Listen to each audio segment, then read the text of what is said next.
Bom dia e seja muito bem-vinda ao Terapia com Café, Café com Terapia ou Chá com Terapia. No meu caso, hoje eu estou tomando chá mesmo de manhã porque eu estou evitando café. Vamos lá, mulherada, vamos bater um papo hoje muito curtinho sobre dependência emocional e aonde ela começa. Vamos esclarecer o que é dependência emocional antes de qualquer coisa, né? É o excesso de necessidade que você tem de validação, de aprovação, de confirmação de outro ser humano. Outro ser humano, ele pode ser qualquer um, na verdade, né? Muita gente acredita que a dependência emocional, ela acontece dentro de uma dinâmica romântica. Isso não é verdade. A dependência emocional, ela pode acontecer em qualquer ciclo de relacionamento. Entre amigos, entre irmãos, mais novo e mais velho, entre pai e mãe, entre você com seu pai ou com a sua mãe, isso que eu quis dizer. Enfim, são dois seres humanos se relacionando. E sim, você pode ter uma dependência emocional, que é um vínculo que não é saudável, ele é tóxico. E aonde vem? De onde é que começa essa dependência emocional? Bom, como Freud dizia, eu não posso deixar de citar ele, tudo começa lá na infância, né? São pessoas que, crescendo, tiveram alguma dificuldade em se relacionar com os cuidadores dele. Eu vou usar palavras aqui mesmo que a gente usa na psicoterapia e na psicologia. Porque, na verdade, não é a mãe e o pai que são os responsáveis. É quem cuidou de você. Foi a avó, foi o tio, enfim, não importa. O seu cuidador. Então, você imagina que lá atrás tem uma criança que ela tem esse relacionamento com o cuidador dele. E ela não consegue ter um relacionamento estável. É um relacionamento muito condicional, onde a criança ela tem que fazer certo para receber aprovação, ela tem que fazer certo para entender que ela é amada, ela tem que fazer correto para ela receber um elogio. Quer dizer, o básico do desenvolvimento emocional da criança, ela fica absolutamente condicionada ao que ela faz, a como ela se comporta, a como ela agrada os outros ao redor dela. E esse condicionamento acaba gerando uma instabilidade emocional dentro dela.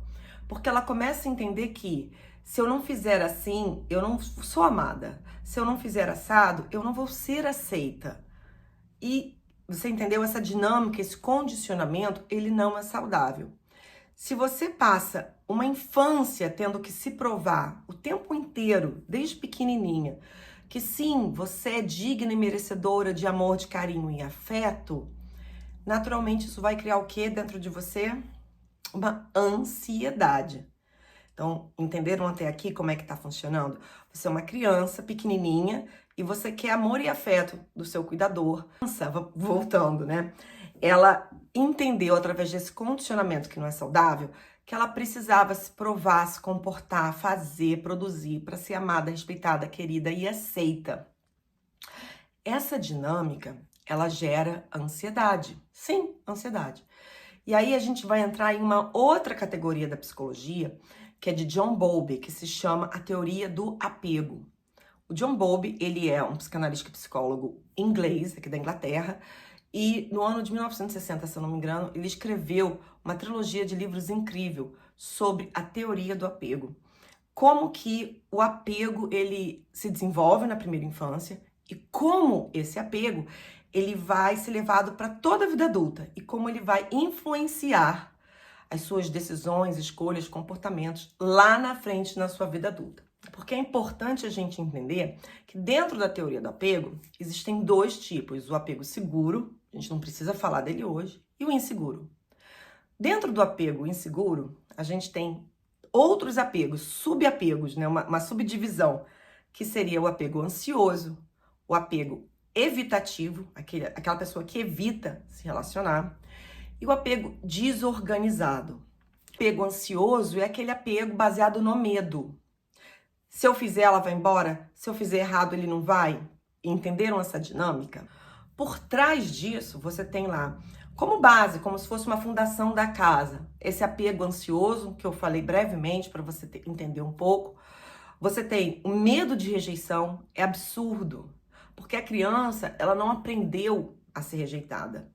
Entendeu? E aí a criança que ela tem essa questão desse apego, do ansioso, eu tenho que fazer, eu tenho que acontecer, porque vive em medo constante, porque a ansiedade é medo, ela tem medo de ser rejeitada, ela tem medo de decepcionar os outros, ela tem um medo absurdo da solidão, ela não consegue tolerar o desconforto desses desdobramentos emocionais, porque ela também não aprendeu lá atrás. Tudo bem. Mas agora a gente cresceu, a gente é inteligente, nós somos mulheres maduras e decididas, e sim, agora a gente pode ressignificar a nossa história, a gente pode dar uma nova cor para a nossa narrativa.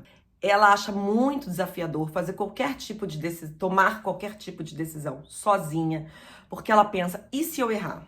E se eu desagradar? A pessoa vai embora, a pessoa termina, a pessoa fica? Vamos olhar os pilares da dependência emocional. Lá atrás, o condicionamento foi muito grande. Essa criança entendeu que para ela ser amada, aceita, querida e aprovada, ela precisava preencher certos requisitos dentro da família, da dinâmica dela. E se não, ela poderia não ser amada. Quer dizer, foi assim que ela entendeu, foi assim que ela interpretou, foi assim que ela experienciou isso. Isso gerou um apego ansioso. Então ela tem ansiedade, ela vive naquele medo constante. Se a pessoa for embora, e se eu for abandonada? E se minha mãe não me amar mais? Um monte de coisa na cabecinha dela. Quando ela vai chegando na vida adulta, que a gente traz para a vida adulta a maioria das coisas que a gente viveu na infância. Mas, da grande maioria das vezes, a gente traz as coisas que foram armazenadas e não processadas. É aí que a terapia entra. Porque a terapia te ajuda no processo do que aconteceu com você, em te dar significado. Porque armazenar é uma coisa, processar é outra. A gente vai falar sobre isso em outro vídeo, não tem problema. Então, ela tem esse apego ansioso, ela precisa dessa validação externa o tempo inteiro, então ela cria essa dependência emocional. Como que você resolve isso? Não vai ser assunto para esse vídeo, não fica preocupada a gente falar isso em outro vídeo. Ela vai ter que aprender a trabalhar muito na autoestima, amor próprio e autoconfiança dela. E ela vai ter que aprender a tolerar a dor da solidão. E muita gente não quer aprender a tolerar, então por isso que ela depende sempre do outro. Normalmente a pessoa com dependência emocional é uma pessoa extremamente ansiosa, nervosa, frustrada, mas é o preço que ela prefere pagar do que poder lidar com a possibilidade de ficar sozinha ou não.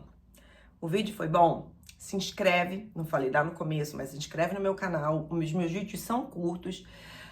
Deixa o seu like, compartilha, porque eu sei que tem muita mulher com dependência emocional por aí. E num outro vídeo, quem assistir esse vídeo até o final, coloca aqui a sugestão do próximo vídeo. Por que a mulher tem mais dependência emocional do que o homem? Interessante isso, né? Mas isso vai ser um papo pro próximo chá ou pro próximo café que a gente vai se ver. Um beijão!